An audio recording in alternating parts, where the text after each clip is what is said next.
Hi friends, നമ്മളിന്നിവിടെ തയ്യാറാക്കാൻ പോകുന്നത് സുഗ്യനാണ്.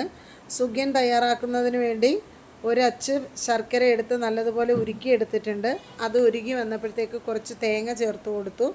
അതൊന്ന് നല്ലതുപോലെ മിക്സ് ചെയ്തതിന് ശേഷം വേവിച്ച് വെച്ചിരിക്കുന്ന ചെറുപയർ ചേർത്ത് കൊടുത്ത് നല്ലതുപോലെ ഒന്ന് മിക്സ് ചെയ്തെടുക്കാം. ഏലക്കയും ജീരകവും കൂടി പൊടിച്ചതും കൂടെ ചേർത്ത് കൊടുത്ത് നല്ലതുപോലെ ഒന്ന് വീണ്ടും ഇളക്കി കൊടുക്കാം. സുഗ്യന് വേണ്ട ചെറുപയറിൻ്റെ മിക്സ് നല്ലതുപോലെ റെഡിയായി വന്നിട്ടുണ്ട്. ഇനി ഇതൊന്ന് തണുക്കാൻ വേണ്ടി മാറ്റി വയ്ക്കാം. ഇത് തണുത്ത് വരുമ്പോഴത്തേക്കും നമുക്ക് സുഗ്യന് വേണ്ട ബാറ്റർ തയ്യാറാക്കാം.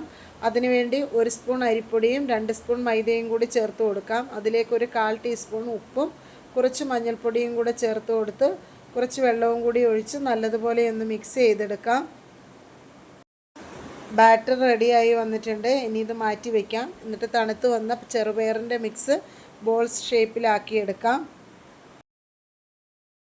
ചെറുപയറിൻ്റെ മിക്സ് നമ്മൾ തയ്യാറാക്കി വെച്ചിരിക്കുന്ന ബാറ്ററിലേക്ക് ഇട്ട് കൊടുത്ത് നല്ലതുപോലെ ഒന്ന് കോട്ട് ചെയ്തെടുക്കാം. ചൂടായ എണ്ണയിലേക്ക് ഇട്ട് കൊടുത്ത് ഒന്ന് ഫ്രൈ ചെയ്തെടുക്കാം. സുഗ്യൻ റെഡിയായി വന്നിട്ടുണ്ട്. ഇനി നമുക്കിതിനെ കോരി മാറ്റാം. കട്ടൻ ചായയും സുഗ്യനും റെഡിയായിട്ടുണ്ട്.